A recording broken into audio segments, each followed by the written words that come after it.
জম্মু কাশ্মীরের পহলগাঁও পর্যটন কেন্দ্রে ঘটে যাওয়া জঙ্গি হামলার নিন্দা জানালেন সিপিআইএম পলিট ব্যুরোর সদস্য ও ত্রিপুরা বিধানসভার বিরোধী দলনেতা জিতেন চৌধুরী। কাশ্মীরের পহলগাঁওয়ের পর্যটকদের ওপর যেভাবে জঙ্গি হামলা হয়েছে তা অত্যন্ত উদ্বেগজনক ও নিন্দনীয়। এটি দেশের সামগ্রিক নিরাপত্তার ক্ষেত্রে একটি বড় চ্যালেঞ্জ বলে প্রতিক্রিয়ায় জানিয়েছেন জিতেন্দ্র চৌধুরী।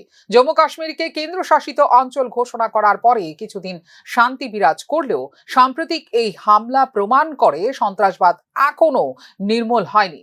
পুলওয়ামা হামলার পর দীর্ঘ সময় সেখানে বড় সড় কোনো জঙ্গি কার্যকলাপ দেখা যায়নি। এখন আবার সেই সন্ত্রাস মাথাচাড়া দিয়ে উঠছে, যা অত্যন্ত চিন্তার বিষয় বলে মন্তব্য করেন জিতেন্দ্র চৌধুরী।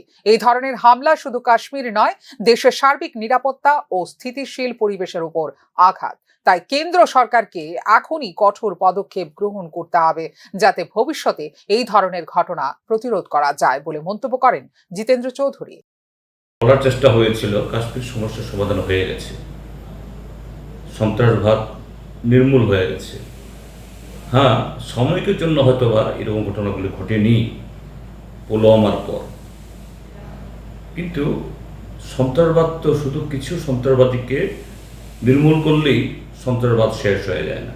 কিছু সন্ত্রাসী হয়তো নির্মূল হয়ে যায়, কিন্তু সন্ত্রাসবাদ, এই সন্ত্রাসবাদকে সেখানে জনগণের যে একটা ক্ষুদ্রাতি ক্ষুদ্র অংশ হলেও তাদের মধ্যে বিরাজ করছে এবং তাদের সমর্থনকারী এরকম পরোক্ষে এবং প্রত্যক্ষভাবে শুধু কাশ্মীরের মধ্যে না, কাশ্মীরের বা দেশের বাইরে থেকেও এবং দেশের ভেতর থেকেও কিছু শক্তি সেখানে আছে।